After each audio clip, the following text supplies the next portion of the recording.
Achtung, it's a We Have Ways Thursday special, and normally it's just a straight line between 2 points. Today we form a triangle as we are joined by Guy Walters, historian, journalist and Nazi hunter. Is that right, Guy? Oh, yes, I think we can call my Nazi hunter. Why not? Yeah, well, we'll talk about that. Yeah. Thanks for joining us on the podcast. I'm sure you love the show. Huge fan. Huge fan. Excellent. And you and James are local, aren't you? You're up the road from each other. Is that right? I actually measured it the other day. We live 0.71 miles away. So really? That's really very close indeed. I think that's probably, a kilometre? So, yep. Yes, no, and it's actually thanks to James that I live where I live, because he told me that I shouldn't be living where I used to live, and I should be living where he lives. And it's James's idea to get all his friends living in his village. So, where did you used to live? We used to live about 20 miles north. So thanks to Jim, we moved house 20 miles at vast expense. So the thing is, he used to live next to Rod Liddell. And it all got a bit fruity. And I said, look, there's this house coming up for sale, and it hasn't come on the market yet. Why don't you just sort of get in there quick? And blow me down. It's exactly what he did. And he moved, and it's been great. Fantastic. So, it's really nice having a mate just down the road. I'm all for it, personally. But Guy, you have written this absolutely amazing book called Hunting Evil a few years ago. And I remember when I read it, and I remember going for sort of walks with you and talking about it as you were researching and stuff. And I remember reading it and just thinking, God, this is just devastating stuff. Because, I mean, you made the point that it shouldn't really be called Hunting Evil. It should be called Not Hunting Evil, because of the sort of general lack of sort of tracking down these Nazis. And one of the most biggest revelations is just how crap Simon Wiesenthal was and what a fantasist he was. I just found the whole thing absolutely mesmerising. And actually, Alan and I have just been talking on today's show about Joachim Peiper, and someone's going, how on earth did this terrible Nazi escape the gallows? And you kind of think, God, you really should just read Guy's book, and that'll explain it all. Yeah. Everybody should read it. Yeah. So how did they escape the gallows, these people, Guy? That's the listener's question. Okay, how they escaped it was the fact that actually no one really gave a toss after about 1948, 1949. You've got to remember, as you two know better than almost anybody else in the world, that after 6 long years of war, world war, no one really wants to spend their time, constantly, in uniform, tracking down Nazis, keeping all the bad blood going. People just want to get on with their lives. They don't want to think about conflict anymore. They don't want to think about us versus Germany. There really wasn't a mood. And you've also got to work out, somewhere in my office, I have the nascent United Nations war criminals list. And it's about 5 inches thick. Now, you've got to work out, if there are 50 people on each page, you've got in the region of about 100,000 manhunts there. Listeners will probably remember. Do you remember the manhunt for Raoul Moat when Gaza brought along his chicken? And yes. Imagine 100,000 of them. Okay, probably without Gaza, I would suggest. But the point being is, it's the amount of resources that you've got to chuck at hunting down what one war crimes investigator described as the sheer volume of criminality. The logistics required were impossible, and also, the people who have been dragooned into the war crimes units weren't, shall we say, the brightest of the bunch. And so, if you were a young officer, you didn't want to join the war crimes unit. That was seen as a backwater, and so you had, frankly, some pretty average chaps joining this unit who had no knowledge of German, had no knowledge of detective work, had no knowledge of forensics, and for this, you're going to bring people to trial.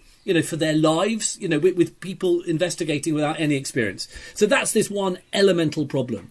And I remember talking to a man called Lieutenant Colonel Nielsen, who lives in Wiltshire, like me and James, or used to. He's probably just died. And he was head of the War Crimes Unit as a half colonel. And I said, did you get the UN War Crimes list? And he said, it's the first I've heard of it. Right? That was 60... There I was in his study 70 years later, telling him about a list he never bloody received. That's amazing. So cock up is the big thing. That's the first reason. Cock up. Well, lack of will. Lack of will. And I remember... cock up. Cock up. And I think that people just wanted to get on with their lives, and I think that people realised that actually rebuilding Germany was going to be better for everybody in the long run than conducting 100,000 manhunts across Germany. Well, and more important with the... Because you're also the timing you're talking about is the emergence of the Cold War as the new geopolitical situation. Because there is a sort of 2-year window, isn't there, where everyone's friends with the Soviets. Stalin isn't cranking up the pressure. The Americans aren't responding by cranking up pressure as well. And then you have the Berlin airlift. And then the Berlin airlift and everything. Exactly. Everything changes. You've got a new enemy on your hands. Some of these Germans are actually going to be quite useful for dealing with your new enemy. So they know about the Russians, they know about the Soviets. They fought there for years. They know where, literally where the bodies are buried. They know who to use, and there is this sort of sense that technologically, you're driving around Germany in cars that go 40 miles an hour. You've got to cover vast distances. It's really not going to happen. And there is this sort of complete lack of will by the end of it. And even Churchill was saying this idea of retributive justice is very problematic because it can only end up shining the spotlight on whatever crimes that we may have committed. And even Churchill, I think, was saying that, and you two may be able to correct me on that. He either said it immediately after the war or even towards the end of the war. And he expressed grave misgivings. And also I think there was awareness that people realised that bad things happened in war, and perhaps you close the door, you get on with it, and you let it alone. So to flip the question then, how did Joachim Peiper avoid the hangman? Why did any of them bother leaving the country? Well, first of all, about Joachim Peiper, did anyone point out how much he looks like David Beckham? I write in Hunting Evil how it's no accident that the good-looking, somewhat homoerotic-looking Joachim Peiper has become the poster boy for neo-Nazis today. Oh, of course, They love him because Joachim Peiper's hot to look at, and he sort of looks the model of it. Joachim Peiper was killed in the end, as you know, by people in France. Yeah, 1976. He was murdered, yeah. What's really interesting about Malmedy, which I think is sort of 84 or something like that, Americans are killed, which is almost exactly the same number of Italians and Germans that were slaughtered by Americans in the Biscari massacre in July 1943. Right. Okay. And I think and two of the perpetrators there, one of them got completely exonerated and was sent back to a frontline unit and was probably killed in Italy. And the other one was given a life sentence, which was then commuted, and he went back to the front and was honourably discharged from the army in 1945. And I think the reason why people like Piper get away with it is also because there isn't a public demand for this sort of form of justice. And you only have to look at the letters pages in newspapers like The Times, in which people are getting very worried that endless Germans in about 46, 47 are being hanged for their part in the war. And I think there was a feeling, rightly or wrongly, that some of these people didn't have a choice to commit the crimes they committed. Now, I don't buy into that, and I think that's a massively separate issue. But certainly there was an opinion at the time, let's not go around doing this. And I felt that, and I think there was a broad sympathy that if a sort of kind of bomber pilot had parachuted out over your town, having just bombed your house and killed your children, you might want to get at him with your pitchfork. And indeed, that is the majority of crimes, if you look at the UN war crimes lists, are downed RAF pilots and US Air Force pilots literally being shot by the local Burgermeister, instantly, because they've just bombed the town. And of course, the Germans have been brutalised by bombing. But it also comes from the top as well. It comes from the top as well because you made your point about Churchill, Walt, but also Kesselring is given initially given a death sentence, and in terms of kind of sort of war criminality, it's probably justified. He was pretty bad in Italy. And yet it is Alexander is one of the people that, Field Marshal Alexander comes in and goes, no, this shouldn't happen. And he's kind of along with Monty, kind of one of the most famous commanders that Britain has. And if he's saying it, it's kind of setting a tone. No, I think you're right. And I think the other thing is that the whole knowledge and the idea of the Holocaust simply wasn't in the public mind. People were aware of the camps. That's the thing. That's the other thing, isn't it? Is that the scale actually of the Holocaust and of the camp system, because essentially it was unbelievable. And this is, of course, where the denier people get their traction, isn't it? Because it essentially was unbelievable. The sheer scale of it, the sort of ambition of it. people didn't believe it. I think you're absolutely right, and I couldn't rationalise it. You're absolutely right, and I think that people didn't really appreciate the scale of the Holocaust until the Eichmann trial in the early 60s. And I think you've also got to remember that even people hadn't identified the Holocaust in the camps as simply being what it was, which was genocide against a specific group of people. And even Dimbleby's now famous broadcasts about Belsen, when it was liberated, the BBC cut all mention of the fact that Jews were there. Because they didn't want to help promote this idea that the Jews should have a homeland. And they were also rightly trying not to promote the idea that the Jewish population of Germany wasn't German. Because, of course, they are German. The Germans are murdering their own people. But, of course, so as a result, when I spoke to Lord Janner, the late Lord Janner, Greville Janner, of course, was Jewish and was on the British War Crimes team. And he was on it until 1949. And he expressed dismay that it was wound up, in his views, very, very quickly. Because as someone who's Jewish, he identified quite early on that this was genocidal in a far greater way than your average Brit. And also your average Brit may not have cared so much, perhaps, I don't know. Yeah. But the point is that the idea that you have this idea of chasing Nazis because of the Holocaust simply isn't in the public imagination until probably the Eichmann trial and beyond. And that's where someone like 62, 61? 60. He kidnapped in 1960 and he's eventually executed in 62, May 62. And so the people making the running then in getting this idea of war criminality and that there are Nazis that need hunting down really is the Israeli government. It's Mossad and it's... but even then, only in a very minor way, because of course by the 50s and 60s, the Israeli government had its own enemies on its doorstep it needed to fight. And it had fairly limited resources. So are you going to hunt for your relatively historical enemy, or are you going to deal with your present day enemy on your doorstep? So they had very few resources to go around hunting Nazis. So ultimately hunting Nazis became a private enterprise. Right. And this is Wiesenthal, isn't it? This is Wiesenthal, and it's amateur hour. And there are also other characters in my book, like Tuvia Friedman, and they all hate each other because they're all very jealous. I mean, they're sort of like, historians quibbling over, you're writing on my patch. They're in competition. They're in competition, exactly. And so when Eichmann is eventually tracked down and kidnapped by the Israelis in 1960, because Mossad aren't publicly admitting it, everyone knows. But what you have is these characters like Simon Wiesenthal and like Tuvia Friedman all coming out the woodwork saying, I did it, I was the one who found him, I was the one who did it, because they're filling an information vacuum with their own supposed exploits. And Wiesenthal was once called by an Israeli ambassador, he may have been a Nazi hunter, but he was never a Nazi finder. Simon Wiesenthal never went to Latin America, which, as you know, was the favoured retirement destination for your Nazi. But the Middle East. Go back a bit on Simon Wiesenthal, because, he is the most famous Nazi hunter of all. There are streets in every German city called Wiesenthalstrasse. He's been put on this huge pedestal. And what I thought was just stunning about your book was the absolute obliteration of his reputation from the very start to finish. I mean, and I remember having conversations with you about all sorts of things about him. I mean, you basically came to the conclusion that he had sort of Munchausen syndrome and that he was a total fantasist, didn't you? I think he almost was a complete fantasist. And the problem is that when you're writing about a figure like that who's obviously revered, and also the fact that he's Jewish, and I'm a sort of white, posh, non-Jewish historian, and you start writing. Welcome aboard. I remember doing a Radio 4 program about the appeal of the Third Reich as a topic, and the producer said, "Can I find any men who aren't in their 40s to talk to?" Anyway, but sorry about that. Anyway, but but the point was, I remember saying to my wife, I found out, I'm looking at all the records about Wiesenthal, and I've worked out he claimed to have tracked down 1,100 Nazis. The true figure, is probably below 10.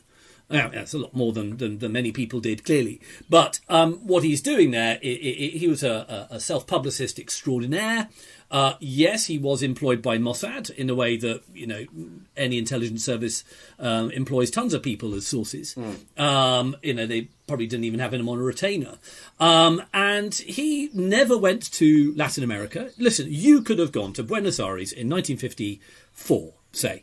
And you could have gone to the ABC Cafe in downtown Buenos Aires, it still exists, and there you would have seen Adolf Eichmann and Joseph Mengele having a beer. Talking about the old times. Talking about the old times. Now, they weren't great friends, but there were tons of Nazis there, and they would sit down and they would chat away. Now, Wiesenthal never bothered. And one other thing, if you wanted to find Joseph Mengele in the 1950s, go to the Buenos Aires phone book, and there you will see the name Mengele, first name Jose Mengele. So that is the level of disguise we're looking at. We're changing Joseph to Jose. We need to take a short break now. I'll see you in a tick.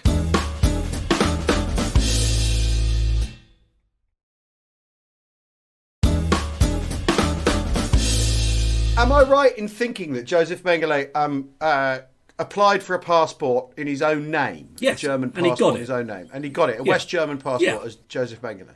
Now, that obviously, there are... I don't know how many people there were ever called Joseph Mengele. So maybe let's say there's 100 in the German I doubt office it's records. that many. I doubt it. And also, passports weren't as common as, because you can't. One of the anachronisms is we've all got passports now because we all do regular foreign. Well, not at the moment. We all do regular foreign travel normally. So having a passport is unusual. And he applied for a West German passport in his own name. Yeah, and got it. And he applied for it in Buenos Aires. But also, I mean, the Mengele family, they're quite a big name in agricultural machinery, aren't they? Is that right? Mengele, the name Mengele in Bavaria, quite rare, isn't it? It has the same resonances as John Deere or Massey Ferguson does here. Mengele family are incredibly wealthy producers of tractors and agricultural machinery.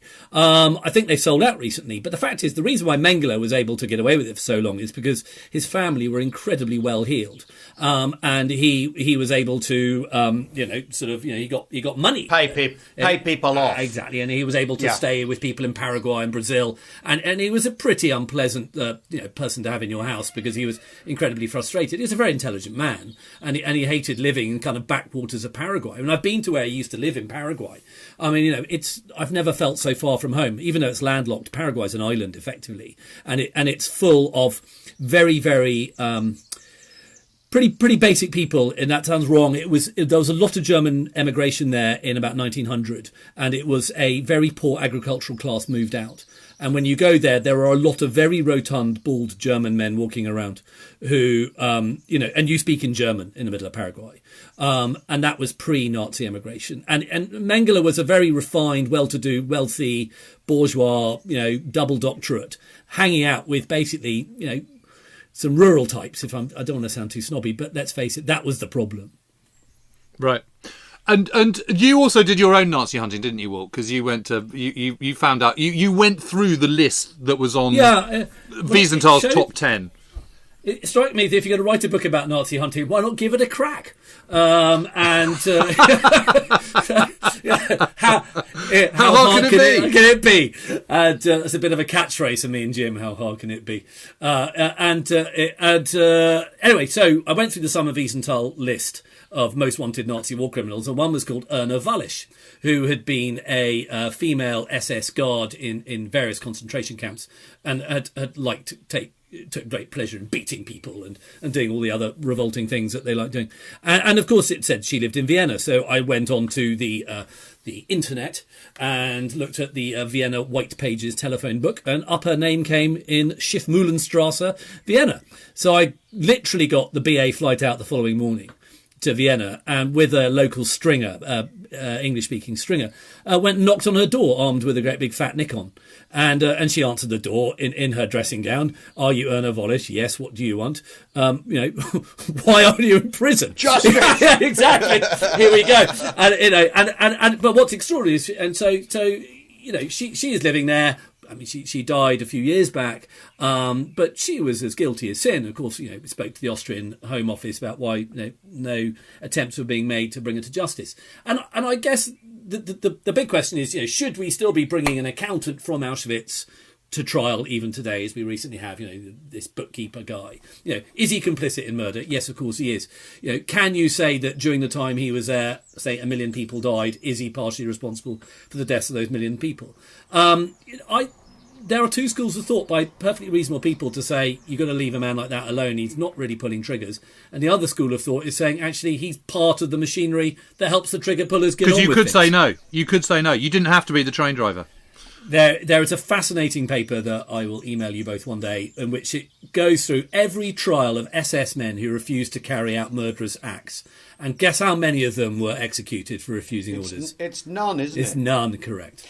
Yes, because this is the Browning's Ordinary Men, and then Hitler's Willing Executioners. What's the name of that? Goldhagen, Daniel Goldhagen. Daniel Jonah Goldhagen, and he does that. He does basically one of those sort of. He's got a little graph of only obeying orders. How many people were convicted for it?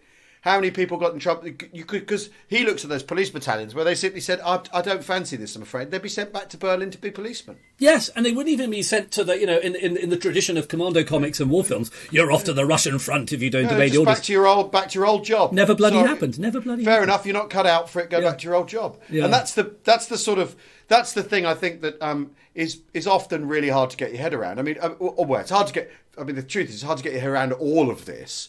Because that a society ends up doing this stuff, and people quite willingly joining in is the sort of grand imponderable. And so, do you arrest basically everyone? I mean, this is what it comes down to. There's 100,000 people in that UN document. Do you arrest everyone in a position of authority in Germany, and then you've got an unmanageable country, or do you try and denazify them and you basically put the high command on trial at Nuremberg and.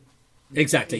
You do your best, and after the Great Escape, in which you had loads and loads of Gestapo men wanted for it, and some of them were tracked down, and some of them were hanged. But there was there were letters moaning about these Gestapo men being hanged in the British press, saying that they were just doing their duty, and there was a sort of sense that, I mean, following orders is not a defence in law if you carry out an act you know to be illegal, and that was shown after the First World War when there was that famous case of the German submarine that had mowed down, can't remember what it was called now, but it mowed down various people in the water in sort of 1917, 1918. And it was after the First World War in which this idea that following orders as a defence was simply dismissed and scotched in international law. And everybody knew that. And it was simply not an acceptable defence. But I think that people still feel an enormous amount of sympathy for perpetrators because they know that they may not necessarily have had the moral courage not to have done the same thing themselves. And it's very easy to say. Well, you've met a really bad guy in Eric Priebke, and you actually shared a bottle of wine with him, didn't you, in his Rome home? So Eric Priebke, for those who don't know, he was involved in the Argentina massacre. So what happened was some Italian partisans shot some SS police battalion. I think they shot 33 in March 1944. And Hitler went absolutely apeshit and said, right, I want 50 people killed for every single person. And they ended up making it 10, was a kind of... And they thought, well, we'll just get people out of prison. That's your compromise. Happy compromise, yeah. So that became the standard rule for the rest of the Italian campaign. And they then sort of, went through the prisons and found there wasn't even remotely enough people. So then they just started sort of rounding up sort of, willy-nilly Jews, kind of anyone they could get their hands on. And it ended up being, there were 5 extra. There were 335 who'd somehow been taken out in these trucks. And they were taken to the Ardeatina Caves, which are just south of Rome. And they were executed there, 5 at a time, shot in the back of the head. And it's so grotesque, it's not true. And one of the people that was involved in this action and was doing the shooting was Eric Priebke, who, after the war, escaped to South America, I think, didn't he? And was then brought back, put on trial, and imprisoned. But after, I think, the age of 75 or something in Italy, you can't be imprisoned. You're in house arrest. So Walt goes over to Rome, gets in touch with him, and he says, yeah, come round to my flat and let's have some wine and talk about the old days. And you were really talking about his escape, weren't you? Which was the interesting bit. But I did. But it's chilling to kind of sit there opposite someone who's responsible for this. Yeah. I mean, the idea there's a captain in the Gestapo and you've got his email address. It seems really strange because you think of these people as historical figures, but they're around still, just about. I mean, I won't go into all the details about his escape and so on, but I mean, he was under permanent house arrest in his flat in Rome. So I turned up there at 10 o'clock and at the bottom of the block of flats, There was an Italian policeman. I had to surrender my passport, and then I went up to his flat, and it was 10 o'clock in the morning, and he said, let's open a bottle of wine.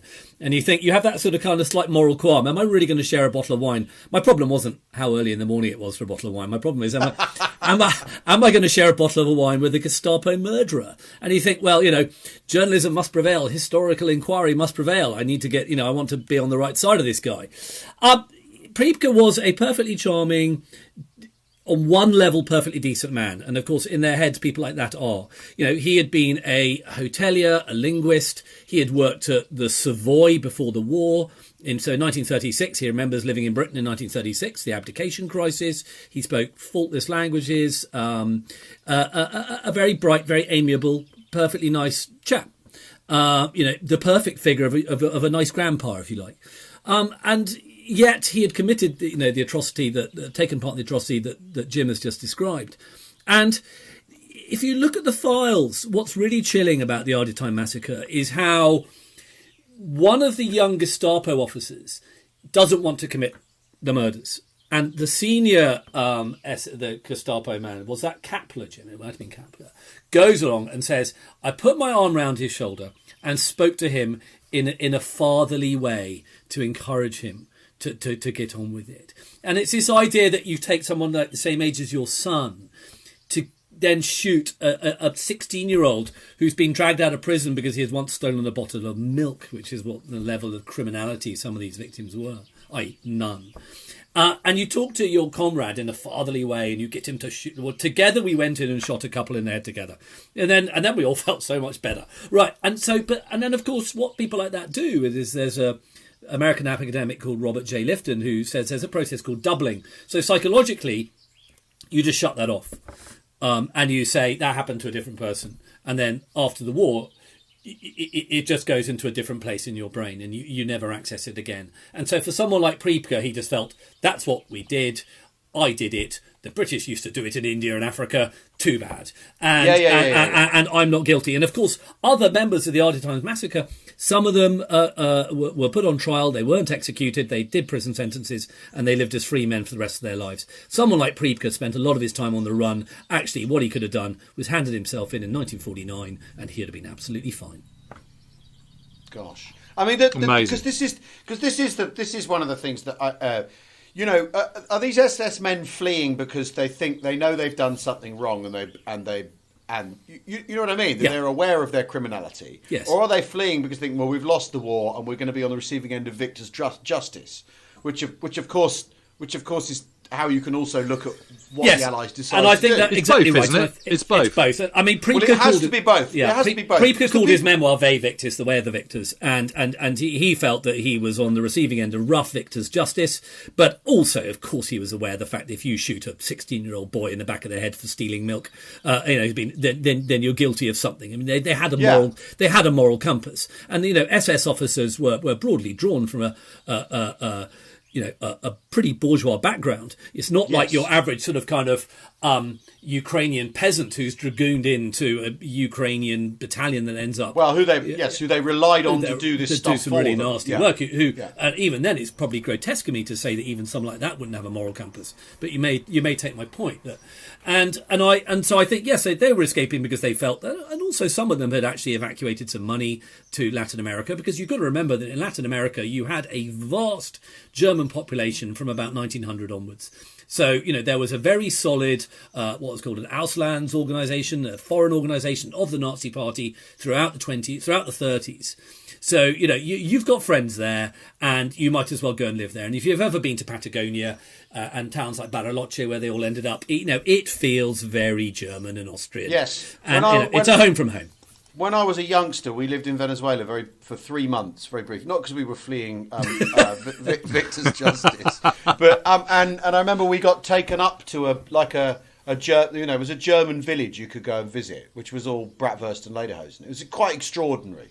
like a little Bavarian village, but in the Venezuelan jungle. Completely bonkers. It is it's just extraordinary when you go to these places, and you're right, and it is. And Eric Priebke had a German delicatessen in Bariloche, so that's what he did. SS captain to deli owner, and he probably served a mean bratwurst, and he was also head of the local Argentine German community, and so whenever the new German ambassador would go to Argentina, he would pop down to Bariloche to see some of his fellow Germans, and the man at the airport waiting to greet him would be the head of the German Argentine community, one Eric Priebke, former SS captain and murderer. I suppose the war is, if you're a German community person in South America, the war's a long way away, isn't it? So when these guys turn up and go, "Got to get away because the British are going to arrest me," you probably don't know what's been going on in Europe anyway, in the specific. So of course the guy turns up and you go, "Well, we'll look after you, don't worry." Yeah, they did, and also you've got to remember, Argentina was an incredibly rich country. It was in the early part of the 20th century, it was the fourth largest economy in the world.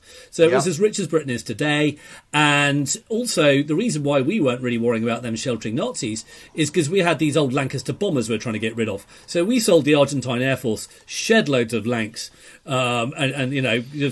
probably just two careful owners, whatever, on easy terms. And if the Argentinians were going to buy our old Lancaster bombers, great. You're not going to start, telling Perón that he's looking after nasty Germans because, let's face it, the Yanks and the Brits, we were playing host to a few nasty Germans ourselves in order to get rockets to the moon ultimately. So there is a hypocrisy there. Just a quick one, Walt, before we finish. Odessa. It's the old chestnut, isn't it? Oh, yeah. There wasn't really an Odessa, was there? Yeah, I mean, I love the Odessa Files, a film and a book, and I did interview Frederick Forsyth about Odessa. The reason why Odessa is bollocks is because in German it stands for the Organisation of Former SS Men. Now, if you are forming a league of secret Nazis on the run from the SS, are you going to... I rest my case, you do not call yourself... No, do you know what it was? It was fake news put about by Stalin. It's straight out the Russian troll. Yes, and he's responsible for all the Hitler sightings as well. Exactly. So Odessa did not exist. There then became people in France in the 70s who like to call themselves Odessa because they were being influenced by fiction. When I spoke to Frederick Forsyth about it, it had come about largely because it was a kind of Sunday Times story by a man called Anthony Terry, who is fictionalised as Cadbury in the book. Freddie had just used the name of a fellow chocolate maker. Clever. He's a clever man.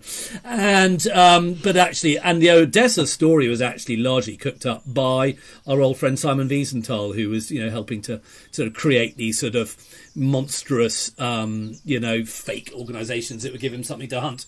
And in fact, you even go back to a man called Wilhelm Hertel, who had worked with Eichmann, and he was former SD agent who was going around. And he was at Althusser, wasn't he? He was an Althusser, and he was the man who knew where all the Nazi gold was. He knew where it was. And I went and interviewed his daughter, but he would peddle any sort of crap you might imagine to credible Allied intelligence agencies about Nazis, about Nazi gold, about Odessa, you name it. He made up a total crock of bullshit, and you get these young intelligence officers from Hemel Hempstead or Idaho buying into it completely. Well, Wilhelm Hertel was a 40-year-old SD, a tremendously experienced intelligence agent, and he led these people on a merry dance. And it's from Hertel, Wiesenthal, Frederick Forsyth. And he made a living doing that. Hertel did, of course he did. So that was just how he paid the bills. His daughter lives in a nice house.